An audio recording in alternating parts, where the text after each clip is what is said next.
We'll get into some basketball with Mike Bacsik in a second here. Mike Bacsik, of course, 105.3 The Fan in Dallas. We love him.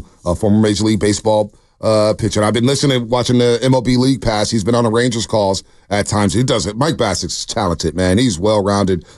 He's I don't know if he's going to be in radio for too much longer the way he's calling these games with the Texas Rangers as a color analyst. I know you're laughing, Mike, but you know it's true. So we'll get to your Mavericks in just a second as they got blown out. But the Giants are down in Arlington at Globe Life Park, that big old warehouse down there in Texas. And I saw that it was right next to Jerry's World when I was out there a couple years ago. But the Rangers, we know about Bruce Bochy. We'll get to him in just a second. So far, not so pretty for the Rangers. Just 5 back of the Mariners in the AL West. But what type of Rangers team are the Giants going to see this weekend here? Because it feels like I don't know if it's a World Series hangover. Are they scuffling? Is it the pitching? What is going on down there in Texas? And good morning to you, Mike. Thanks for coming back on. Yeah, man. Good morning, guys. It's a team that's super hurt. And I do think that there is a little bit of a World Series hangover. I've talked to Cole Hamels about this when he was with Philadelphia. They were such a good team, and it seemed like they always kicked it in the second half. Now, that's the hope here. And with Josh Young missing most of spring training and then immediately getting hurt, getting hit by a pitch and breaking his wrist has really hurt the Rangers lineup. It shouldn't have hurt it that much. Then Corey Seager had no spring training and got off to a really slow start. And then as soon as he becomes, I'll say, the second best hitter in baseball, because nobody's out hitting Aaron Judge the last 3 or 4 weeks, then he gets hurt the other day, getting a base hit to hold, and then his hamstring. He holds his hamstring. Now, I've heard, we'll find out more today when Butch talks at 3, 4 o'clock here. I've heard that most likely Seager's not playing tonight, but they're hopeful that it was not a strain or a pull of his hamstring, but we'll find out more. But most likely Seager is not playing. The offense has just been, from 2023 to 2024, has been inconsistent at best, and I'm being really nice by just using the word inconsistent. So this is not a good offensive team, and that's what carried them last year. And what's crazy is somewhat a bunch of no-name pitchers are giving the Rangers a chance to win, but they can't score, and then they've been below average defensively, and Bochy last year got this team to an above-average defense. So a lot of things are going wrong, but like you said, luckily the Rangers are in a horrible division so far, so it gives them hope to look up and go, well, Seattle's just barely over 500. If we can figure this out at some point, then maybe the Rangers can sneak into the playoffs. Well, where does that leave Bruce Bochy with the fans, with the organization? The Giants fans, there's a lot of them that still miss him and want him back, and then to see him win the World Series in the first year, it's pretty incredible. How beloved is he already by that community, that team, that organization? Here. Yeah, he'll be beloved forever here. And nobody is questioning Bruce Bochy. I won't say nobody. I mean, there's crazy fans, but nobody is going, this is Bochy's fault. He's been left with so many injuries throughout this year. Evaldi's been hurt. John Gray has now been hurt. Max Scherzer was supposed to come back in mid-May, and now they're hoping he comes back in July. There's been too many injuries. Josh Forrest, who closed out the World Series, he was a setup guy, but he was the closer in Game 5. He's out for who knows, an indefinite amount of time, maybe the rest of the year, because he has a major shoulder injury that they're not sure he's going to come back from this year. Leclerc was the closer in the playoffs, and he has been inconsistent. So it's kind of tough to blame Bruce Bochy, because I've even asked him, when you're choosing a reliever besides Yates and Robertson, the two old guys that we picked up that have been great, who do you choose? And he said, that's a good question. Because it's kind of like you just pull a name out of the hat and hope for the best. But if the Rangers do have the lead and they get to the 7th or 8th inning and Robertson and Yates are healthy and ready to go, it's very tough to score on those two guys. Real quick, Mike, is deGrom coming back anytime soon? What's going on with Jacob deGrom? Not anytime soon. They're optimistic that it would be in August. But, man, his second Tommy John, He's past 35 years old. Thank God the Rangers won the World Series, because if they would have kind of, let's just say, been ousted in the first round, which everybody thought after the bad September, people would be really questioning that signing. But when you win the World Series, stuff like that kind of gets swept under the rug for a while, and you're hopeful that he can come back and help. But I would say, even talking to Mike Maddox, the pitching coach for the Texas Rangers, he's kind of like, look, he's in his mid-30s, and it's a second Tommy John. We are not going to push this. And after this year, you still have 3 more years of, I can't remember the exact number, but I think it's over $40 million a year. So you don't want to push them because you got a lot of money left and a lot of years left on that contract. Wow. Mike Bacsik here on the Morning Rush on 95.7 The Game, 103 The Fan in Dallas. Our good friend, former Major League Baseball pitcher, big-time hoops fan. We'll get to the finals in just a second. But I ask you this, as being a former pitcher, and you mentioned how Corey Seager's been off to a slow start without a spring training. You're a former pitcher. You know how this stuff works. Blake Snell, who has struggled for the San Francisco Giants, hasn't gone 5 innings and not one start this season. And he missed all of spring training. We just saw Jordan Montgomery the other day with the Arizona Diamondbacks. He's getting lit up left and right by having an abbreviated spring training. How hard is it for a pitcher to play catch-up like Snell right now that he's trying to do it? And he's back on the IL with an adductor strain and a groin injury here. How hard is it for a pitcher to try to catch up to the big leagues, catch up with all these bats without having a spring training? Man, I think that's a great question, and I think it's very tough. I think as we kind of say, well, spring training isn't as important as it used to be because the guys aren't trying to just get in shape there. But still, there's nothing you can do in a backyard or at a facility where you're throwing bullpens to have the adrenaline of having another major leaguer in a spring training game face you. And I used to always throw my bullpens. Remember, I was a slow pitcher, but I used to throw the ball about 80, 81 in my bullpen. And then in the game, I would throw 85 to 88 miles an hour. I was trying just as hard.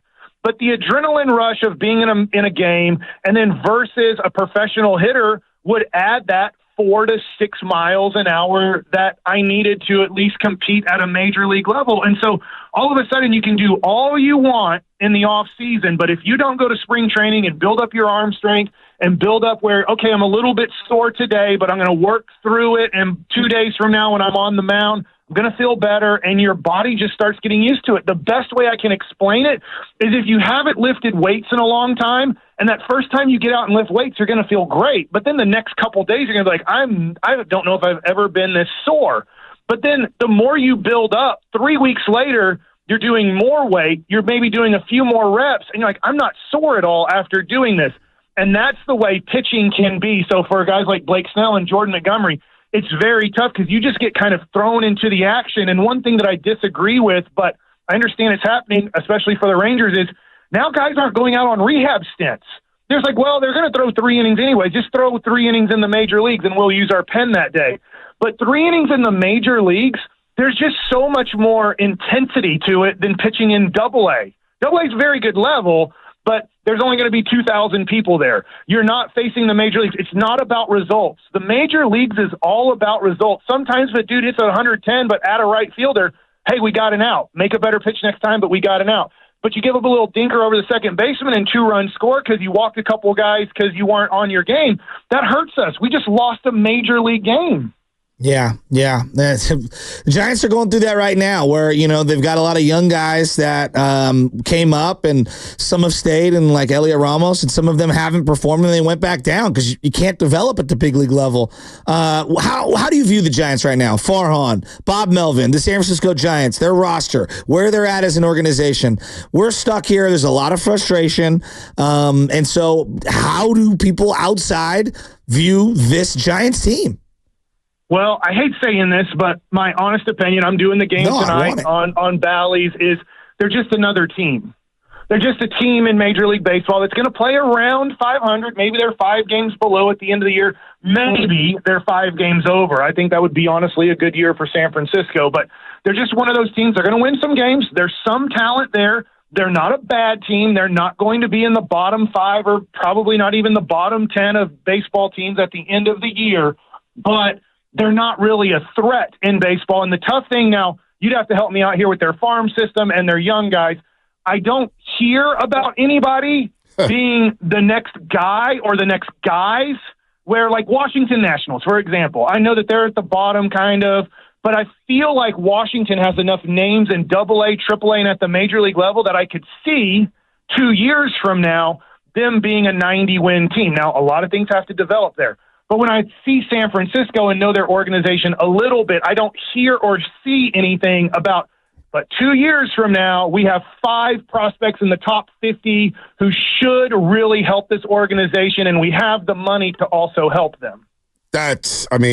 We've been out here in San Francisco. We heard about Marco Luciano and Kyle Harrison. You may see Kyle Harrison on Sunday down there at Globe Life Park, and he's been okay. He's solid as a rookie, but he's not Paul Skeens, who's blowing everybody away left and right with the Pittsburgh Pirates. So you're spot on with that. We don't know what the direction is under Farhan's idea. All right, we could talk about that all day long. We've crushed them all week long. I want to move on to some basketball here because you're a huge Mavericks fan, and I've been very impressed with the Mavericks. But as we discussed earlier in this show, the Celtics took away the lob threats. They got the right matchups on the perimeter. What is the adjustment for the Dallas Mavericks, your Dallas Mavericks, with Kyrie and Luka Doncic in this series? Or is there no adjustment to be made, and this is the Celtics series to lose? Well, I agree with everything. I know you're asking questions. I kind of agree with everything you said. Sunday night is going to, I think, tell a lot, because let's just say the Celtics win by double digits again, then maybe you're right. Maybe there is no adjustment, and the Celtics are just that much better than the Mavericks and every team in the NBA right now. But I'm going to be optimistic on this, and I know I'm not answering your question directly, but a couple of years ago, Luka got blown out in Game 1 in Phoenix. Got blown out by more in Game 2, lost by 20 in Game 2 in Phoenix. Won Games 3 and 4, lost by 20 again in Game 5, beat them in Game 6, and then blew out Phoenix in Game 7, and they were the best team in the NBA in 22 from a record standpoint. And everybody thought, obviously, Golden State won it all, but everybody thought Phoenix was the team to beat going into the playoffs in all of basketball.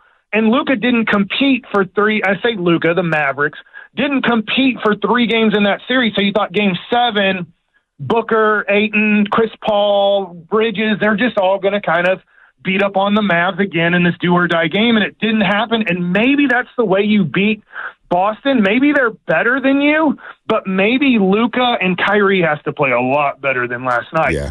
Maybe those two guys can have 4 games out of the 7 where they're just kind of unstoppable, and some of the role players make some threes. I mean, last night, Boston played great.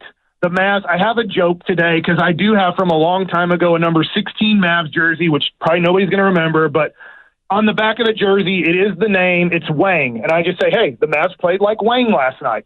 So Wang Zhu was the guy that the Mavs had. And so I'm just like, look, they played really bad.